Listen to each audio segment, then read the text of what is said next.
Hello. तो जैसा कि हम लोगों ने बात किया था, आप सभी लोग स्वस्थ होंगे, अच्छे होंगे और हिस्ट्री की बात करने वाले हैं। इससे पहले हम लोगों ने पॉलिटी का वीडियो डिस्कस किया हुआ है, यानी कि पॉलिटी में हम लोगों ने एयरफोर्स का पूरी की पूरी पॉलिटी कंप्लीट की हुई है, मजेदार कंप्लीट किया है। आज हिस्ट्री की बात करेंगे और एयरफोर्स की हिस्ट्री को हम लोग बहुत ही सिस्टमेटिक तरीके से, क्योंकि एग्जाम लगा हुआ है 12 से 18 के बीच में, एडमिट कार्ड इश्यू हो चुके हैं, आपका समय कम है, लेकिन चिंता की कोई बात नहीं है। हम लोग यहाँ पर जीएस का मैंने वादा किया, जीएस कंप्लीट करके रहूंगा। आज हिस्ट्री का एक वीडियो आपको मिल जाएगा, कल आपको एक वीडियो मिल जाएगा, मॉर्निंग में ही आपको एक वीडियो हिस्ट्री का मिल जाएगा और दोनों वीडियो में आपकी हिस्ट्री कंप्लीट हो जाएगी। सेकंड आपका फिर ज्योग्राफी का 2 वीडियो में हम लोग कंप्लीट कर देंगे, आपका 2 वीडियो के अंदर पूरी की ज्योग्राफी कंप्लीट कर देंगे। शाम को ज्योग्राफी का एक वीडियो मिल जाएगा, परसों आपको एक मिल जाएगा सुबह।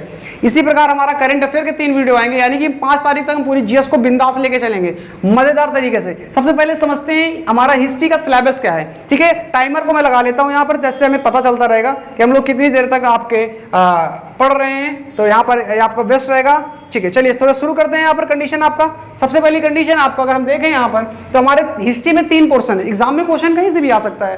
प्राचीन भारत का इतिहास कहें, एंशिएंट हिस्ट्री की बात करें, मेडिवल हिस्ट्री मध्यकालीन भारत का इतिहास, एंड आधुनिक भारत का इतिहास modern history. But the most important अगर हम देखें यहाँ पर, तो सबसे ज्यादा महत्वपूर्ण हो जाता है आधुनिक भारत का इतिहास। तो मॉडर्न हिस्ट्री जो हमारी है ना, वो बहुत महत्वपूर्ण हो जाती है। तो चलिए, लेकिन हम सिलेबस को समझना है, हमें सिर्फ 4 टॉपिक पढ़ने हैं मेरे भाई, 4 टॉपिक पढ़ने हैं मेरे भाई। यहाँ पर किसको?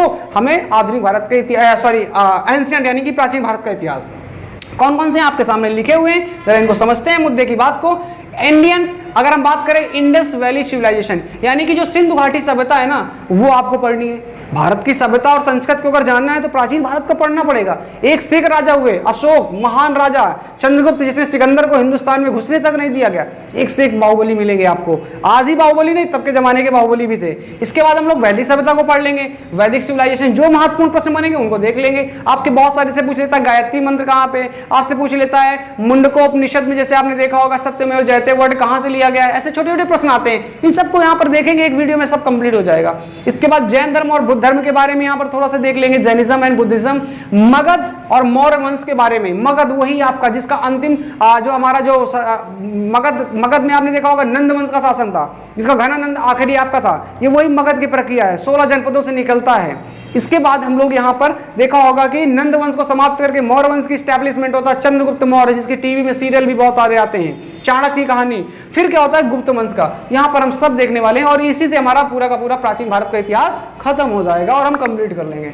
इसके बाद अगर हम देखें मेडिवल हिस्ट्री में हमें सिर्फ 2 चीजें पढ़नी है, दिल्ली सल्तनत पढ़ लेना है और मुगल को पढ़ लेना, अपना काम हो जाएगा। और ये थोड़ा सा पंजाब यानी कि सिख से ज्यादा टच रखते हैं एयरफोर्स वाले, इसलिए सिख के बारे में थोड़ा सा क्वेश्चन डाल देते हैं, तो हम यहाँ पर सिख के बारे में पढ़ लेंगे। आती है बात आधुनिक भारत के इतिहास की। आधुनिक भारत का इतिहास मेरे भाई बहुत महत्वपूर्ण है और इसको देखो यार इंटरेस्ट के साथ पढ़ना है। इंटरेस्ट के साथ कैसे पढ़ना है? सबसे पहली चीज हमको थोड़ा समझ लेना है इसका हमारा पढ़ना क्या क्या है, क्योंकि आधुनिक भारत का इतिहास कोई छोटी चीज नहीं है, बहुत विस्तृत है। लेकिन हमारे एग्जाम पॉइंट ऑफ व्यू से क्या हमें ये समझना है और उसको पढ़ना है, हमें ज्ञानी नहीं बनना है, हमें पीएचडी नहीं करना उस टॉपिक पे। चलिए समझते हैं। देखिए पहला कंडीशन क्या, एडवेंट ऑफ यूरोपियन, यानी कि यूरोपियन का आगमन की बात करेंगे। 1600 ईस्वी से हमारे देश में यूरोपीय आना चालू कर देते हैं, फ्रांसीसी आते हैं, यूरोपियन आपके ब्रिटिशर्स आते हैं, पोर्टुगीज आते हैं, डच आते हैं। कहीं ना कहीं ये सब क्या है, ये विदेशी हैं। कंपनियां आई थी भारत में व्यापार करने के लिए, यहीं पर रह गई और यहीं से शासन करने लगी। 1857 से 1947 तक हम यहाँ से शुरू करेंगे कहानी अपनी और 1947 तक के सभी आंदोलन को कवर कर लेंगे और यहीं से स्वतंत्रता आंदोलन की पूरी कहानी समाप्त हो जाएगी, जिसमें सारे टॉपिक ले लेंगे जितने भी बीच में छोटे मोटे आंदोलन हुए। फिर जितने भी इंपॉर्टेंट गवर्नर हैं उनको भी यहाँ पर समझ लेंगे हम। यहाँ पर अगर ये समझ लेते हैं तो आप काफी हद तक कवर कर लेंगे, क्योंकि हम इस टाइम पीरियड के अकॉर्डिंग हम सारी चीजों को कवर कर लेंगे। इसके बाद ये इंपॉर्टेंट स्लोगन है, इंपॉर्टेंट स्लोगन को भी हम यहाँ पर देख लेंगे। बहुत सारे स्लोगन दिए गए होंगे, दिल्ली चलो, डू और डाई, करो या मरो, ऐसे स्लोगन दिए गए हैं, महात्मा गांधी ने दिए। ठीक है, स्वतंत्रता हमारा जन्मसिद्ध अधिकार है, इस सब के बारे में देखेंगे। फिर कुछ न्यूज़पेपर और बुक्स भी इंपॉर्टेंट आपके आ जाती हैं। ठीक है, कुछ महान पॉपुलर नेम्स आपके हैं और ऑर्गेनाइजेशन संस्थाएं हैं, इनके बारे में अगर हम पढ़ लेते हैं तो हम आधुनिक भारत के इतिहास का इतिहास कवर कर लेंगे। अब बात आती है शुरू कहाँ से किया जाए। देखो जब मजा आती है चीज़ों पे तभी हमें पढ़ने में मजा आता है। और उसके लिए जरूरी है कि आपका इंटरेस्ट पैदा हो, और इंटरेस्ट तब पैदा होता है जब आपके अंदर क्यूरियोसिटी होती है। इसलिए हम शुरू करेंगे आपका मॉडर्न हिस्ट्री से, ना कि एंशिएंट हिस्ट्री से। एंशिएंट हिस्ट्री से अगर हम शुरू करेंगे तो आप थोड़ा सा बोर हो जाएंगे, लेकिन हम यहाँ पर शुरू करेंगे प्राचीन भारत के इतिहास से, नहीं आधुनिक भारत के इतिहास से। तो हमारा पहला टॉपिक होगा, आप लोग डाल दीजिएगा, क्या साहब, आधुनिक भारत का इतिहास। और हम लोग यहाँ से शुरू करने वाले हैं बिंदास तरीके से। देखिए, सबसे पहली कंडीशन अगर हम देखें तो आधुनिक भारत के इतिहास का मतलब क्या है। आधुनिक भारत के इतिहास का मतलब यह है कि साहब जो हमारा औरंगजेब था ना, औरंगजेब, मेरे भाई सुनना जरा सा, औरंगजेब था, इस जरा सुनिएगा। औरंगजेब 1707 में क्या होती है, उसकी डेथ हो जाती है। किसकी? Death of Aurangzeb. इसकी डेथ हो जाएगी, इसकी औरंगजेब की, औरंगजेब की। और जब इसकी डेथ होती है ना औरंगजेब की, उसी समय से आपका 1707 से लेकर के फिर आपका क्या होता है, मध्यकालीन भारत का अंत होने लगता है। मध्यकालीन भारत का, ऐसा नहीं कि राजा खत्म हो जाते हैं, राजा तो रहेंगे। बहादुर शाह जफर तो 1857 तक रहता है, और यहीं से शुरू होगी 1857 तक की काफी कुछ विद्रोह होगा, और फिर अंग्रेजी साम्राज्य शुरू। और अंग्रेजी साम्राज्य तो शुरू हो जाएगा, लेकिन यहाँ से कंप्लीटली अंग्रेजी साम्राज्य शुरू हो जाता है और आपका 1947 तक चलता है। एक एक चीज समझेंगे यहाँ पर। चलिए पहली कंडीशन समझते हैं कि यहाँ पर जो विदेशी कंपनियां हैं वो भारत में कैसे प्रवेश की।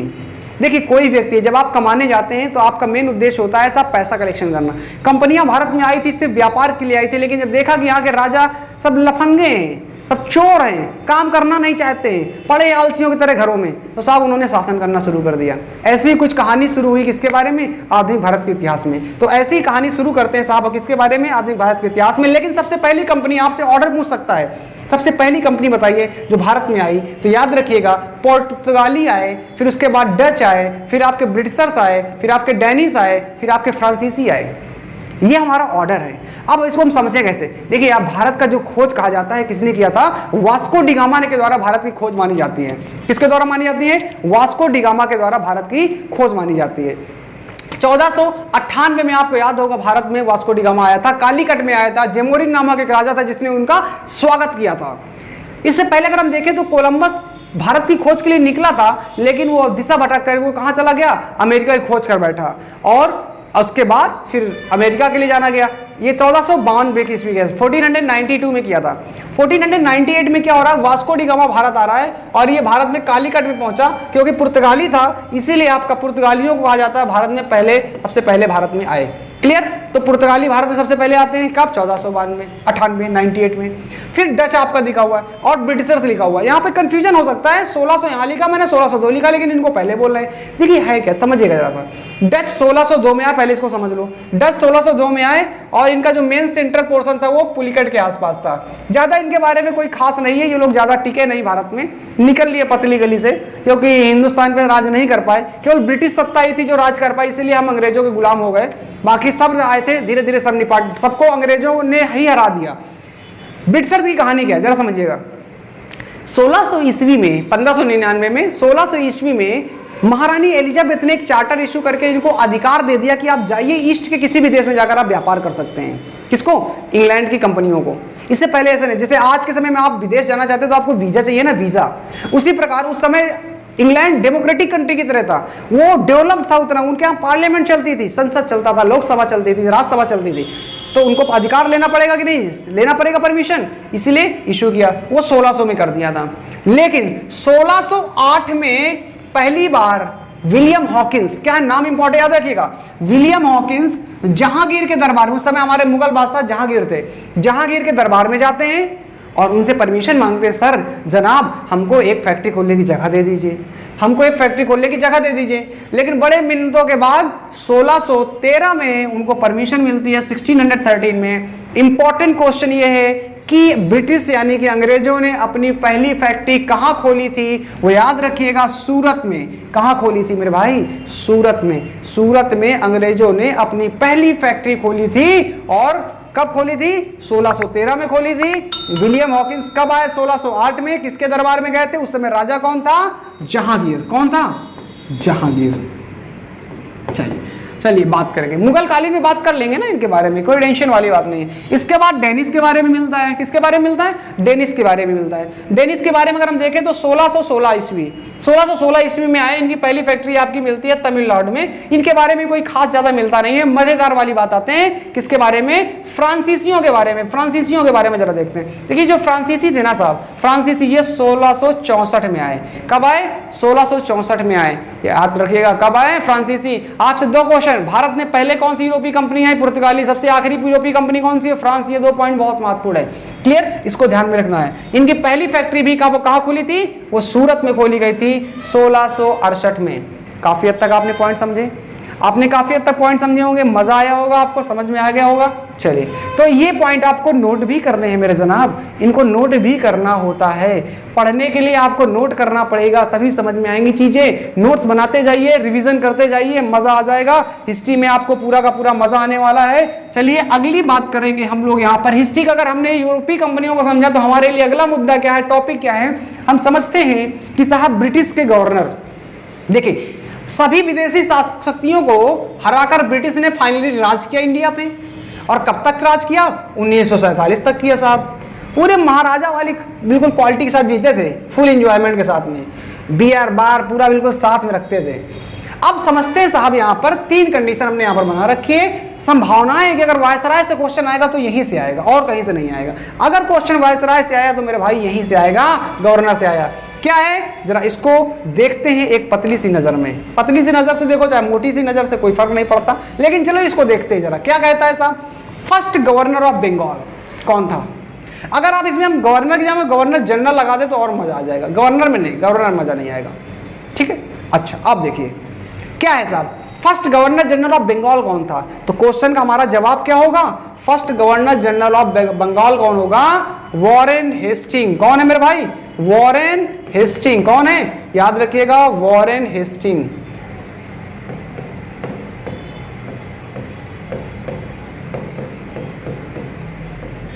कौन है? Warren Hasting. अच्छा वॉरेन हेस्टिंग कौन थे? ये हमारे पहले गवर्नर जनरल ऑफ बंगाल थे। कब बनाए गए थे? ये 1773 में एक एक्ट आया था, उस एक्ट का नाम था रेगुलेटिंग एक्ट। क्या था? Regulating act. 1773 में एक एक्ट आया था, रेगुलेटिंग एक्ट, जिसके तहत बंगाल के गवर्नर को गवर्नर जनरल बना दिया गया और पहला गवर्नर जनरल था वॉरेन हेस्टिंग।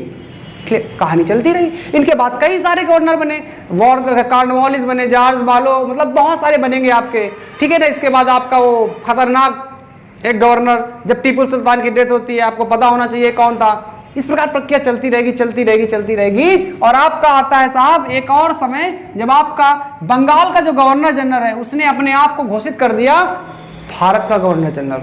कब किया ये भी आपको पता होना चाहिए। भारत का गवर्नर जनरल उसने अपने आप को डिक्लेयर किया। एक्चुअली उसने क्या डिक्लेयर किया? 1833 वो इंपॉर्टेंट डेट है, जरा मैं आपको समझ बिल्कुल रट जाएगा, दिमाग में बैठ जाएगा, यहाँ घुस जाएगा। बस याद रखिएगा, यहाँ सुनिएगा, ऊपर ले जाइएगा, बगल वाले कान से बाहर ना निकाल दीजिएगा, इधर रखिएगा। 1833 समझ में आ रहा है? 1833 की अगर हम बात करें तो फर्स्ट गवर्नर ऑफ इंडिया की अगर हम बात करते हैं तो साहब कौन था? देखिए एक चार्टर एक्ट आता है, चार्टर एक्ट। कौन सा चार्टर एक्ट? तीसरा charter act, charter act third. Charter act third कब आता है साहब? 1833 में आता है। इसके तहत क्या किया गया? अब क्योंकि अभी तक बंगाल पे कब्जा किया था उन्होंने, प्लासी का युद्ध 1757 1757 का, फिर बक्सर का युद्ध 1764 का, यहाँ पर कब्जा करने के बाद अब वो फाइनली पहुंच चुके हैं, पूरे इंडिया पे हैं, तो अब उनको इंडिया का गवर्नर कहना होगा, ना कि बंगाल का। इसलिए उन्होंने अपना नाम चेंज कर लिया। नाम चेंज कर रहे और कुछ नहीं है। और इस एक्ट के तहत बना दिया गया पहला गवर्नर जनरल ऑफ इंडिया, और वो था लॉर्ड विलियम बेंटिक। कौन था? Lord William Bentinck. इसका नाम याद रखिएगा, खतरनाक है, बहुत ही अच्छा भी था, कह सकते हो भारत के लिए बहुत अच्छा था, क्योंकि सती प्रथा का अंत इसी के शासनकाल में हुआ है। इसको आप चल नोट कर लीजिएगा। सती प्रथा का जो अंत था वो किसके शासनकाल में, किस गवर्नर जनरल के शासनकाल में? अगर ऐसा क्वेश्चन आ जाए तो याद रखिएगा भारत का गवर्नर जनरल उस समय कौन था? Lord William Bentinck. उसी टाइम में सती प्रथा का अंत होता है। अच्छा ये पॉइंट समझ में आ गया? ये पॉइंट आपको समझ में आ गया है? थोड़ा जरा और समझते हैं आगे, इसको थोड़ा और समझते हैं मेरे भाई। ये पॉइंट समझ में आ गया होगा। लॉर्ड विलियम बेंटिक कब बनता है? 1833 में। चलिए कोई बात नहीं, अब कहानी आगे बढ़ी। आपको याद होगा 1857 में एक विद्रोह होता है। क्या होता है? एक विद्रोह होता है, और वो 1857 का पहला स्वतंत्रता आंदोलन कहलाता है साहब, फर्स्ट रिवोल्ट ऑफ इंडिपेंडेंस। स्वतंत्रता आंदोलन का पहला जो आंदोलन खड़ा किया गया, उसमें साहब फिर ब्रिटिशर जीत जाते हैं, और इसके बाद उन्होंने कहा, जो ब्रिटेन में बैठे हुए लोग थे, कह रहे तुम ईस्ट इंडिया कंपनी वालों सरकार नहीं चला पा रहे हो भारत में, अब तुम्हारे बस की नहीं है, अब हम हैंडल करेंगे। और इसके बाद उन्होंने किया क्या, उन्होंने कहा गवर्नर जनरल ये सब सिस्टम हटाओ, अब हम हैंडल करेंगे। अब एक नया नाम दे रहे हैं, और उन्होंने कहा कि अब हम आज से कहलाओगे तुम लोग क्या, वायसराय। क्या कहलाएंगे आप लोग? वायसराय। क्या कहलाओगे? वायसराय कहलाओगे। समझ में आई बात? और वायसराय कहलाओगे। और पहला वायसराय किसको बनाया उन्होंने? उसी समय जो था आपका आखिरी गवर्नर जनरल, इससे बहुत सारे सिंपल, अभी मैं रिपीट कराऊंगा तो समझ में आ जाएगा। Lord Canning. कौन था? Lord Canning. Lord Canning, English और हिंदी में नाम बराबर होते हैं। लॉर्ड कैनिंग हमारा आखिरी गवर्नर जनरल था भारत का। बात समझ में आ गई? अच्छा, सॉरी, लॉर्ड गवर्नर जनरल आखिरी गवर्नर जनरल था, पहला वायसराय था। यहां तक समझ में आ गई? आखिरी वायसराय कौन है भारत का? आखिरी वायसराय कौन है भारत का, जरा इसको समझते हैं। आखिरी वायसराय भारत का कौन था? तो आखिरी अगर हम बात करेंगे, लास्ट जो था ना, वो था लॉर्ड माउंटबेटन। कौन है भैया? ये ध्यान रखिएगा, लॉर्ड माउंटबेटन। नहीं पता लगा, यही नहीं याद है, पूरी हिस्ट्री खत्म। लॉर्ड माउंटबेटन, याद रखिएगा, लॉर्ड माउंटबेटन। ये कौन थे?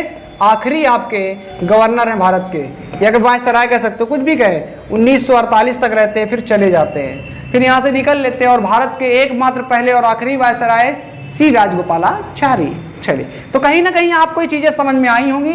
एक बार मैं यहाँ पे छोटी सी चीज को फिर से रिपीट करवा देता हूँ। पहली कंडीशन आपका अगर देखें तो पहला गवर्नर जनरल कौन है? वॉरेन हेस्टिंग है। 1773 में बनता है रेगुलेटिंग एक्ट के तहत। ठीक है, अगर आपसे पूछे कि भारत का आखिरी, बंगाल का आखिरी गवर्नर जनरल कौन था, तो वही होगा जो बंगाल का आखिरी गवर्नर जनरल, वही होगा जो भारत का पहला गवर्नर बना होगा। तो आपके पहला गवर्नर जनरल ऑफ इंडिया कौन था? Lord William Bentinck. तो ये आखिरी कौन होंगे? ये आखिरी गवर्नर जनरल आप क्या हो जाएंगे? बंगाल भी कहलाएंगे। अगर आपसे पूछता है भारत का आखिरी गवर्नर जनरल कौन था, तो जो पहला वायसराय होगा उसी को तो बनाया गया होगा नाम चेंज करके। तो आपका लॉर्ड जो कैनिंग है ना भाई साहब, ये हमारे last governor general of India होंगे। आशा करते हैं ये भी क्लियर हो गया होगा, ये भी आपका क्लियर हो गया होगा। नोट करते चलो, नोट करते चलिएगा आप लोग इसको मजेदार तरीके से। सारी चीजें बहुत सिंपल तरीके से बता रहे हैं। वाई ग्रुप के लिए बिल्कुल एकदम रामबाण है, रामबाण है बिल्कुल वाई ग्रुप के लिए।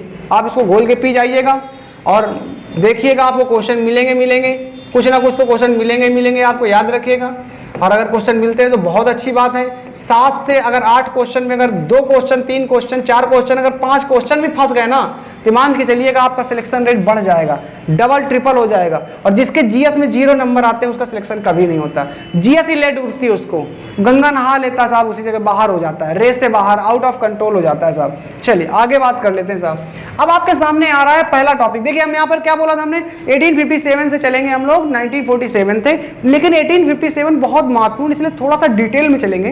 बाकी सब में डिटेलिंग नहीं करने वाले हम लोग यहाँ पर, लेकिन थोड़ा सा डिटेल करेंगे और इसके बाद हम लोग फिर उसकी कहानी को आगे बढ़ाएंगे। तो सबसे पहली कंडीशन अगर हम देखें यहाँ पर, तो जो फर्स्ट वॉर ऑफ इंडिपेंडेंस है, प्रथम स्वतंत्रता आंदोलन 1857 है, क्या कहता है, जरा इसके बारे में भी समझने का प्रयास करें थोड़ा सा। चलिए देखिए थोड़ा सा क्या कहता है साहब। पहली कंडीशन अगर हम इसको देखें तो ये क्या कहता है मेरे दोस्त, ये कहता है कि साहब फर्स्ट वॉर ऑफ इंडिपेंडेंस, जरा आपको बड़ा हल्का हल्का थोड़ा सा मौसम बनाते हैं। देखिए 1857 का ये वही विद्रोह है जिस विद्रोह में झांसी की रानी युद्ध में पार्टिसिपेट करती है। आप देखते होंगे टीवी सीरियल में, घोड़े में बैठी झांसी की रानी तलवार निकालते हुए युद्ध कर रही हैं साहब, ये वही युद्ध है। इसी युद्ध में नाना साहेब तो कानपुर से लड़ रहे हैं, इसी युद्ध में बेगम हजरत महल लखनऊ से लड़ रही हैं। ये वही युद्ध है जो आर्मी मंगल पांडे की कहानी का इतिहास दिखाती है। बहुत सारी मूवीज बनी है, वो हिस्ट्री जो दिखाती है वो इसी युद्ध के दौरान की दिखाती है। तो ये बहुत ही महत्वपूर्ण युद्ध हो जाता है अंग्रेजों के लिए भी और भारत के लिए भी। भारतीय इतिहास के लिए तो बहुत अगर देखें तो बहुत ही महत्वपूर्ण है। क्या है आपका ये युद्ध, जरा समझते हैं। फर्स्ट वॉर ऑफ इंडिपेंडेंस की अगर हम बात करते हैं, प्रथम स्वतंत्रता आंदोलन की बात करते हैं 1857 में, तो सबसे पहली कंडीशन इसको जरा समझते हैं क्यों हुआ, जरा इसको समझते हैं, क्यों हुआ। आपका पहली कंडीशन अगर देखें हम, तो यहाँ पर एक छोटी सी कहानी समझिएगा। एक कारण जो बताया जाता है, कारण जो इंस्टेंटेनियस कारण था वो ये था, इसको मैं थोड़ी सी समराइज कर देता हूं। ये बताते हैं कि साहब अंग्रेजों ने एक नई बंदूक निकाली थी, उसको क्या बोला गया था, एनफील्ड राइफल। क्या बोला उन्होंने, एनफील्ड राइफल। एक नई बंदूक लेके आए थे वो, ठीक है ना, गोला बारूद के लिए। इसमें बुलेट यूज करनी थी, और जो बुलेट यूज की जा रही थी, ऐसा बताते थे उसमें बारूद भरी होती थी तो सीलन न लगे तो पीछे से कवर्ड की गई थी। कवर्ड की गई थी तो उसमें बताया उन्होंने कि साहब जो गाय है, और गाय का साहब मांस यूज किया था उन्होंने, और आपका सुअर की चर्बी, सुनिएगा जरा सा, सुअर की चर्बी, इन दोनों चीजों का उन्होंने क्या किया था, प्रयोग किया। ऐसी अफवाह फैल गई। अब सत्य है कि नहीं सत्य है, इस पर कोई भी हम लोग डिबेट नहीं करने वाले हैं, लेकिन ये अफवाह फैल गई। क्यों? अब ये बात पता चलेगी जब लोगों को कि भारतीय सैनिक आपके सिपाही है वहां पर आर्मी में, तो गाय हमारे हिंदू धर्म की माता समान होती है, और जो मुस्लिम धर्म है, कम्युनिटी है, वो सुअर को अपवित्र मानती है और उसका नाम भी नहीं लेना चाहती है। तो कहीं ना कहीं दोनों धर्मों को यहाँ पर हिट कर रहा है, टारगेट कर रहा है। तो अब ये लोग क्या करेंगे, आंदोलन की तैयारी कर रहे हैं साहब। बैरकपुर छावनी पश्चिम बंगाल, कभी मौका पड़े जरूर घूमिएगा जाकर के, बड़ी ही अच्छी जगह है। आजकल जो मंगल पांडे है वो साहब कुछ और बन गया है, कपल पार्क बन चुका है। मंगल पार्क अगर देखें वहाँ पर जाकर के हम, पहले के ज़माने में जो मूर्ति उर्ति आज भी लगी, लेकिन वहाँ से तुमको कपल मिलेंगे, जाइएगा कभी मौका मिले। लेकिन सबसे पहली चीज़ समझते हैं यहाँ पर थोड़ा सा, ये समझ में आ गई होगी बात आपको। अच्छा, तो अब हमको क्या करना है साहब, अब हमको करना क्या है, ठीक है, अब हमको करना क्या है, देखिए जरा मंगल पांडे की कहानी को थोड़ा समझते हैं। मंगल पांडे फिर आपकी आ जाएगी, तब ही समझ में आएगा जरा। मंगल पांडे जो है ना साहब, ये कहाँ पे, पश्चिम बंगाल की बैरकपुर छावनी में है। कहाँ पर है, बैरकपुर छावनी पे है। और इन्होंने क्या कर दिया साहब, विद्रोह कर दिया। कब किया, 27 मार्च को, 27 मार्च 1857 को। और इन्होंने क्या कर दिया, 2 अंग्रेज ऑफिसर की गोली मारकर हत्या कर दी, गोली मार दी। अब 27 मार्च को मारा, इनको पकड़ा गया, और इनको 8 अप्रैल को क्या कर दिया गया साहब, अप्रैल को 1857 को इनको क्या कर दी गई साहब, फांसी की सजा दे दी गई। अब फांसी की सजा, क्योंकि ये सिपाही थे, क्या थे, सिपाही थे साहब, तो आर्मियों में क्या होगा, इनकी अच्छी खासी वो थी, पकड़ थी, तो साहब लोग विद्रोह करने लगे और ये प्लानिंग बनाने लगे फिर इसके बाद कि साहब हमारे देश, हम आपके लिए तैयार हैं और हमारे सिपाहियों को मार रहे हो और हमारे धर्म से खिलवाड़ कर रहे हो। तो मेरठपुर छावनी ने क्या किया, यही यूपी की मेरठपुर छावनी आज भी बहुत बड़ी छावनी आर्मी की है। मेरठपुर छावनी ने क्या किया, इस मेरठपुर छावनी ने साहब इस युद्ध की प्लानिंग की, विद्रोह की प्लानिंग की, और मेरठपुर से इसकी शुरुआत होती है। तो कॉज आपको समझ में आ गया, कारण क्या था, और इसकी शुरुआत होती है कहां से, मेरठ से। किस तारीख को होती है, 10 मई 1800, ये में है आपका 1857, 10 में 1857 को आपकी शुरुआत होती है। और आपका कहां से होती है, मेरठ से युद्ध की शुरुआत होती है। बेसिकली कहां से होती है, मेरठ से शुरुआत होती है। आपका मेरठ आर्मी ने क्या किया, जितने भी अंग्रेज ऑफिसर हैं सबको निपटा दिया, उस स्वर्ग लोग भेज दिया। उसके बाद साहब वहां से हथियार लूटे और कहां के लिए चले, दिल्ली की ओर निकले साहब, दिल्ली की ओर निकले, दिल्ली की ओर चले। और दिल्ली को कहां कब पहुंचे, 11 मई को पहुंच गए, यानी कि 11 मई को वहां पहुंच गए, आपका दिल्ली पहुंच गए।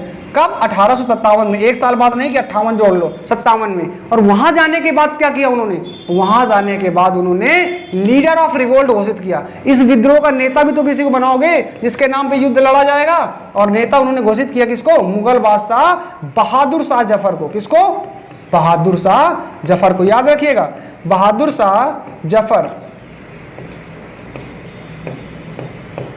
बहादुर शाह जफर। ये कौन थे, ये मुगल बादशाह थे, और बेचारे आखिरी मुगल बादशाह यही बचते हैं, ये मुगल बादशाह थे, ठीक है, ये मुगल बादशाह थे, आखिरी मुगल बादशाह यही होंगे साहब। ये आपका लीडर ऑफ द रिवोल्ट कर दिया गया, इनका डिसाइड कर दिया गया साहब। अब इसके बाद युद्ध कैसे होगा, तो अलग अलग जगहों पे युद्ध लड़ा गया, और असफलता का कारण यही था कि हमारे इस युद्ध में एकता ही नहीं रही साहब, एकता ही नहीं रही। हम इतने मूर्ख रहे कि अपने अपने केवल स्वार्थ के लिए लड़ते रहे। किसी को साहब पेंशन चाहिए, नाना साहब को पेंशन चाहिए इसलिए लड़ रहे हैं, बेगम हजरत महल को अपना लखनऊ चाहिए, झांसी की रानी को अपना झांसी चाहिए था, दिल्ली के बहादुर शाह जफर इसलिए लड़ रहे थे कि उनको नेता घोषित कर दिया गया। मतलब कोई लॉजिक नहीं है किसी के युद्ध का, और यही कारण है अंग्रेजों ने इसका फायदा उठाया और अंग्रेजों ने पूरे युद्ध को दबा दिया। ठीक है, तो चलिए थोड़ा सा बात करते हैं डिफरेंट जो सेंटर्स हैं उन पर कौन कौन लीडर कर रहा था, लीडरशिप कर रहा था, और कैसे युद्ध हुआ इनके बारे में भी थोड़ा सा यहाँ पे समझते हैं। ठीक है, इसके बाद ये टॉपिक आपका बहुत जल्दी खत्म करते हैं, और अगर होगा तो इसके आगे भी हम लोग टॉपिक को कंटिन्यू रखेंगे, नहीं तो यहीं से रोक देंगे, जिससे आपका हिस्ट्री का बैकग्राउंड बन जाएगा, बोरिंग नहीं महसूस होगी, और इसके बाद हम लोग बहुत तेजी से नेक्स्ट पार्ट में पूरी की पूरी हिस्ट्री को कंप्लीट करेंगे। नहीं तो मॉडर्न हिस्ट्री तो पूरी कंप्लीट ही हो जाएगी, टेंशन नहीं ले, वो मेरा जिम्मेदारी है, चाहे एक दिन में 3 वीडियो दूं, मैं मेरी जिम्मेदारी है, मैं करूंगा उसको। चलिए, पहली कंडीशन यहां पर देखिए आप, दिल्ली, अब अलग अलग जगहों पर विद्रोह होगा, तो दिल्ली में विद्रोह हुआ, 11 मई 1857 में विद्रोह की शुरुआत होती है। पहली कंडीशन आपसे पूछेगा, दिल्ली में इस 1857 के विद्रोह का नेतृत्व कौन कर रहा था, हु वाज अ लीडर। जब आपसे ऐसा क्वेश्चन पूछे तो याद रखिएगा, बहादुर शाह जफर ही तो है, बहादुर शाह जफर ही तो हैं, क्या है साहब, लीडर हैं बहादुर शाह जफर, और रिवोल्ट का नेतृत्व कर रहे हैं साहब, नेता हैं। इनका जो सेनापति था, एक्चुअली में ये नहीं लड़ रहे थे, बख्त खां वो लड़ रहा था, ये तो केवल बैठे थे भाई साहब, ये क्या लड़ेंगे, हिम्मत ही नहीं था लड़ने की इनकी, ठीक है, सो वो लड़ रहा था। चलिए, दोनों लोगों को इन्होंने, बख्त खां को अंग्रेजों ने ढेर कर दिया। अब क्योंकि एयरफोर्स वाई ग्रुप की बात कर रहे हैं, इसलिए हम ज्यादा डेप्थ में नहीं जाएंगे, नहीं तो इस पर बहुत डेप्थ है, कौन सा लीडर था अंग्रेजों की तरफ से लड़ रहा था, इन सब की बात नहीं करने वाले मेरे भाई। किसी और एग्जाम के, एसएससी का तैयारी कर रहा हूँ, हम बात करते हैं, एसएससी में हम पढ़ाते हैं, एसआई में पढ़ो आप, कोई दिक्कत नहीं, लेकिन यहाँ नहीं जरूरत है, यहाँ जरूरत बिल्कुल भी नहीं है। चलिए, बख्त खां, बहादुर शाह जफर को अंग्रेज जब विद्रोह को दबाते हैं, गिरफ्तार कर लेते हैं अंतिम समय में, ठीक है, ये हुमायूं के मकबरे में पड़े थे, छुपे छिपे थे, दिल्ली में हुमायूं का मकबरा, हुमायूं टॉम, वहाँ पे छिपे छुपे बैठे थे, इनके 4 लड़के भी थे, चारों लड़कों को ऑन द स्पॉट खत्म कर दिया, मार दिया अंग्रेजों ने। इनको गिरफ्तार करते हैं, गिरफ्तार करके इनको कहाँ भेज दिया जाता है, रंगून की जेल में भेज दिया जाता है। 1800 का भेजा जाता है, 58 में भेज दिया जाता है, 1858 में इनको भेज दिया जाता है, और इनकी 1862 ईस्वी में क्या हो जाती है, मृत्यु हो जाती है, टपक जाते हैं, स्वर्ग लोग चले जाते हैं, ईश्वर की प्राप्त हो जाती है, ठीक है। इतिहास में पन्नों में आपका नाम है, राजा थे, इनकी रिस्पेक्ट करनी चाहिए। चलिए, तो कहीं ना कहीं इस प्रकार दिल्ली पे अंग्रेजों ने काबू कर लिया, दिल्ली पे अंग्रेजों ने काबू कर लिया। अब बारी आती है कानपुर की मेरे भाई, अब बारी आती है कानपुर की। जरा समझते हैं कानपुर के इतिहास को, जरा समझते हैं इसको। आपने नोट कर लिया होगा, आप जरूर नोट करते जा करें, वीडियो को पॉज करके भी नोट कर सकते हैं। ये हमने इनको उड़ा दिया, अल्लो केंद्र ही उड़ गया बेचारा, केंद्र ही उड़ गया बेचारा, कोई बात नहीं। अब आते हैं कानपुर की बात कर लेते हैं। कानपुर में जो नेता थे ना, नेता, लीडर कौन था कानपुर के विद्रोह का, वो थे आपके कौन मेरे भाई, आपके नाना साहब। कौन, नाना साहब, नाम ही इतना खतरनाक है, नाना साहब जी। और इनका जो सेनापति था ना, उसी का नाम था तात्या टोपे। सेनापति जो थे उन्हीं को बोला जाता था तात्या टोपे। सेनापति कौन थे आपके, तात्या टोपे। तात्या टोपे का जो ओरिजिनल नाम था ना मेरे भाई, याद रखिएगा, अगर कभी पूछ लिया जाए, ओरिजिनल नाम था रामचंद्र पांडुरंग, रामचंद्र पांडुरंग, ठीक है, पांडुरंग। ये आपका पीसीएस 2008 में क्वेश्चन पूछा गया है, 2008 में क्वेश्चन पूछा जा चुका है, पीसीएस के एग्जाम में आ चुका है। तात्या टोपे का ओरिजिनल नाम बताओ, और लोगों ने मुंह फैला दिया, लाट टपका दी, बता ही नहीं पाए, समझे भैया। हाँ, तो रामचंद्र पांडुरंग क्या है, 2008 में आया था क्वेश्चन, तात्या टोपे का ओरिजिनल नाम है।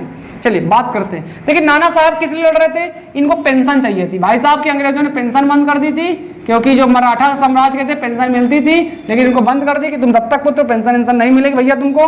अब इन्होंने विद्रोह में मौका लिया कि 1857 का विद्रोह हो ही रहा है, हम भी चलो घुस चलते हैं, अपना कुछ फायदा ढूंढते हैं। भाई साहब गए, अंग्रेजों ने बहुत मारा, मतलब इनको नहीं मारा, इनके सिपाहियों को, इनके लोगों को खूब मारा अंग्रेजों ने। और जब मारा तो नाना साहब सोचे हमारा भी नंबर आने वाला है, और जब सोचे कि हमारा नंबर आने वाला, पकड़े जाएंगे, बहुत मारे जाएंगे अंग्रेजों से, तो भाई साहब चुप्पे से नेपाल भाग गए, निकल लिए। कहाँ निकल लिए साहब, ये निकल गए, कहाँ निकल गए, याद रखिएगा, नेपाल चले गए। कहाँ निकल लिए, नेपाल, नेपाल निकल लिए, पतली गली से नेपाल निकल लिए, भाग गए। बचे कौन, तात्या टोपे। तात्या टोपे फंस गए, इनके पास कोई ऑप्शन नहीं, तात्या टोपे बच गए।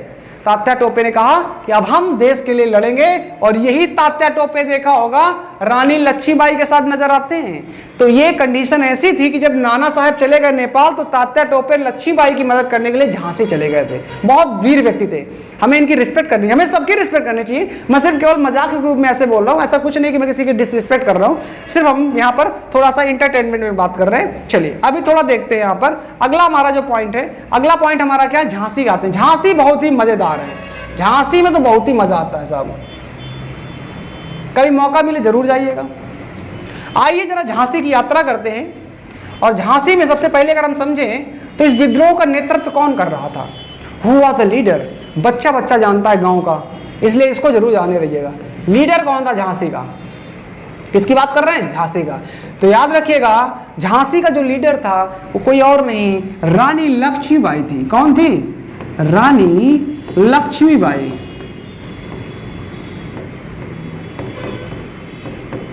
कौन था? रानी लक्ष्मीबाई थी, विद्रोह का नेता। अब जरा कहानी समझ लेते हैं। वो तो हुआ ऐसा कुछ कि 1853 में वहां के राजा, झांसी के राजा गंगाधर राव, कौन थे? यानी कि रानी लक्ष्मीबाई के हस्बैंड जी गंगाधर राव, इनकी मृत्यु हो जाती है। गंगाधर राव की मृत्यु हो गई। अब इनके जो पुत्र था उसका नाम था दामोदर राव। लेकिन ये जो पुत्र था ये इनका दत्तक पुत्र था, गोद लिया हुआ दामोदर राव। कैसा पुत्र था? ये आपका दत्तक पुत्र था मेरे भाई, जरा समझना, दत्तक पुत्र था। और दत्तक पुत्र अंग्रेज मानते नहीं थे, क्योंकि अंग्रेजों ने एक पॉलिसी दी थी। कौन सी पॉलिसी दी थी? जरा समझना। अंग्रेज एक पॉलिसी लेके आए थे, उस पॉलिसी का नाम था, कौन सी पॉलिसी थी वो? Doctrine of lapse. 1848 में हड़प का सिद्धांत लेके आए। कौन सा? हड़प सिद्धांत, डॉक्ट्रिन ऑफ लैप्स। उस डॉक्ट्रिन ऑफ लैप्स के तहत हुआ कुछ यूं कि अगर कोई राजा जिसकी मृत्यु हो जाती है और उसका खुद का बेटा नहीं होगा तो उसके राज्य को अंग्रेजी राज्य में मिला लिया जाएगा। यही थी हड़प नीति, डॉक्ट्रिन ऑफ लैप्स। व्यपगत का सिद्धांत कुछ भी कहें। दामोदर राव दत्तक पुत्र थे, खुद के बेटे थे नहीं गंगाधर राव के, तो अंग्रेजों ने कहा अब तो इस राज्य को मिला लिया जाएगा। झांसी की रानी लक्ष्मीबाई कहा कि जब तक हम जिंदा तब तक ऐसा नहीं हो सकता। और यही कारण है कि रानी लक्ष्मीबाई ने क्या किया साहब? युद्ध किया अंग्रेजों से। बहुत वीरता से लड़ी, बहुत वीरता से लड़ी युद्ध में। और रानी लक्ष्मीबाई कालपी, ग्वालियर तक अंग्रेजों को पीछे करती चली गई साहब, बहुत। लेकिन बस वही अंत है ना, एक आदमी 100 पे कैसे झेल सकता है, या 100 पर कैसे भारी पड़ सकता है। कहावत में तो अच्छा लगता है लेकिन यहाँ पर मुश्किल। और अंततः रानी लक्ष्मीबाई की मृत्यु हो जाती है। लेकिन उनके खिलाफ जो कमांडर था उसका नाम था ह्यूरोज। मैं सब में नहीं बात कर रहा हूँ, लेकिन ये स्पेशल एक स्टेटमेंट उसने दिया था। ह्यूरोज था, ह्यूरोज। उसने एक स्टेटमेंट दिया था। उसने कहा था कि यहाँ पर पड़े हुए अकेली एकमात्र औरत मर्द है। बहुत खतरनाक स्टेटमेंट है कि जितने लोग लड़े यहाँ पर वो सब औरतों के लिए तरह लड़ रहे थे, लेकिन जो औरत है ना ये पड़ी झांसी की रानी लक्ष्मीबाई, ये मर्दों की तरह लड़ी है। बहुत खतरनाक स्टेटमेंट है। तो इनकी वीरता को बयां करता है। और ये अंग्रेज ने कहा, भारतीय ने नहीं कहा, अंग्रेजों ने कहा, तो कहीं ना कहीं सत्य होगा। चलिए आगे बात करते हैं। तो आपको ये पॉइंट समझ में आया झांसी की रानी वाली बात। अच्छा, अब हमारे पास बचता है इलाहाबाद और जगदीशपुर, तो इसको भी थोड़ा समझते हैं, इस बात को भी समझ लेते हैं और आगे फिर हम लोग चलते हैं। दत्तक पुत्र वाली पूरी की पूरी कहानी आशा करते हैं आपको समझ में आई होगी। क्लियर? अच्छा चलो, आहा बहुत बढ़िया। अब आते हैं इलाहाबाद। कौन सा लेंगे? इलाहाबाद। बताइए लीडर कौन था? यहाँ पे कुछ ज्यादा पढ़ना नहीं है, यहाँ कुछ ज्यादा नहीं पढ़ना है, बस एक क्वेश्चन, लीडर कौन है और इलाहाबाद खत्म, खल्लास, बाय बाय टाटा। कौन है? लियाकत अली।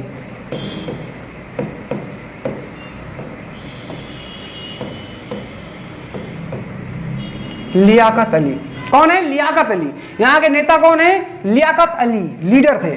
अच्छा, बस इतना ध्यान रखना। इलाहाबाद और बनारस को यही नेतृत्व कर रहे थे। इलाहाबाद और प्लस बनारस कह सकते हो इसको। इनके खिलाफ अंग्रेज ऑफिसर नील था, लिखने की जरूरत नहीं है कुछ भी। आइए जरा जगदीशपुर देखते हैं, ये थोड़ा सा महत्वपूर्ण है। जगदीशपुर थोड़ा सा महत्वपूर्ण है, जगदीशपुर थोड़ा सा समझने वाला है, महत्वपूर्ण है। क्या है जगदीशपुर? जरा देखिए जगदीशपुर क्या है, समझो जरा, समझिए। हो जगदीशपुर देखिए, जगदीशपुर का पहली कंडीशन, लीडर कौन था? पहला क्वेश्चन, जगदीशपुर का लीडर कौन था? पहला क्वेश्चन तो आपके दिमाग में आ जाना चाहिए कुंवर सिंह, राजा कुंवर सिंह। नाम कुंवर है लेकिन कुंवारे नहीं है, कुंवर सिंह, राजा कुंवर सिंह। ये आपके बताते हैं 1857 के विद्रोह के सबसे वृद्ध नेता थे।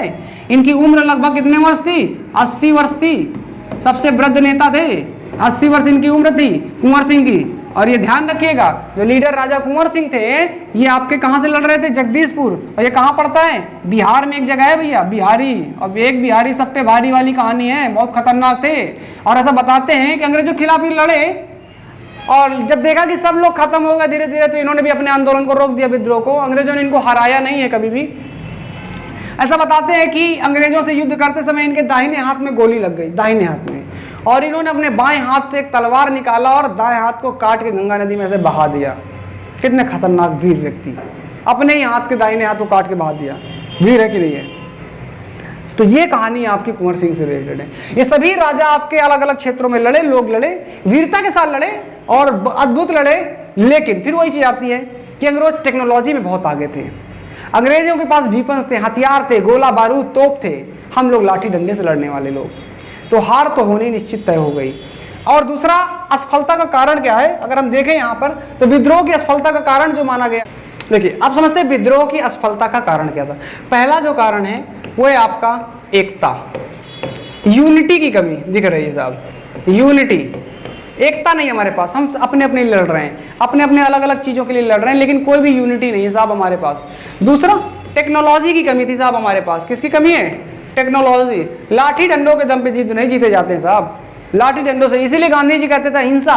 अगर हम 1857 में नहीं जीत सके साहब, तो 1900 के 20 के दशक आते आते अंग्रेज तो बहुत आगे हो चुके थे साहब, उनके पास बहुत सारे अच्छे अच्छे वीपन थे साहब। तो कहीं ना कहीं आपको ये भी ध्यान रखना है। क्लियर? अच्छा, दूसरी कंडीशन अगर हम देखें इसके साथ ही साथ आपका, तो आपका उच्च वर्ग जो था ना, उच्च वर्ग, हाई क्वालिटी वाला लोग, वो शामिल ही नहीं हुआ। उच्च वर्ग, उच्च लोग जो थे उन्होंने अंग्रेजों का साथ दिया, यहाँ पे शामिल नहीं हुए। और केवल ये जो सेंटर था ना, उत्तर भारत यानी कि नॉर्थ इंडिया में ही केवल फैला, साउथ इंडिया के तो यहाँ लोग शामिल ही नहीं हुए। तो कहीं ना कहीं आपका ये सेंट्रलाइज नहीं हो पाया, पूरे देश में आपका आंदोलन नहीं हो पाया। इसलिए अंग्रेज अपने आप को बचा ले गए और विद्रोह की समाप्ति करके, दबा करके फिर से शासन करना शुरू कर देते हैं। 1857 का विद्रोह, आशा करते हैं आपको अच्छे से समझ में आया होगा, ये टॉपिक अच्छे से समझ में आया होगा। अब शुरू होगा भारतीय राष्ट्रीय आंदोलन का दौर। 1885 से हम लोग चलेंगे और पूरा का पूरा लेके चलेंगे 1947 तक, यानी कि 1885 से 1947 तक पूरी यात्रा करेंगे। लेकिन इससे पहले सारे टॉपिक आपको क्लियर हो चुके हैं। हमने कौन कौन टॉपिक बात कर लिया? हमने बात की है 1857 के विद्रोह के बारे में। आशा करते हैं टॉपिक आपको समझ में आ गया होगा। इससे पहले हम लोगों ने गवर्नर के बारे में बेसिक क्वेश्चन देखे, गवर्नर से जो भी क्वेश्चन इंपॉर्टेंट बन सकते हैं उनको भी देखा हमने यहाँ पर। इससे पहले हमने 1700 मतलब आपका यूरोपीय कंपनियों के बारे में देखा। मतलब 3-4 मोटे मोटे टॉपिक देख लिए और सिलेबस को भी हमने समझ लिया। तो कहीं ना कहीं आपका ये एक इंपॉर्टेंट एस्पेक्ट है और ये चीज़ें आपको समझ में आ गई होंगी। अब आगे नहीं बढ़ाते हैं, यहीं तक रखते हैं क्योंकि ज़्यादा हो जाएगा। लेकिन कल की वीडियो में लोग हिस्ट्री को खत्म करने का प्रयास करेंगे और मॉडर्न हिस्ट्री को तो कम्प्लीटली खत्म करने का प्रयास किया जाएगा। ठीक है, आशा करते हैं आपको वीडियो अच्छे लग रहे होंगे। तो अपने दोस्तों भी शेयर करो यार, उनको भी जो वायु की तैयारी कर रहे हैं वहाँ तक पहुँचाओ, क्योंकि उनको भी लाभ होगा तो कुछ फायदा होगा। और ये मत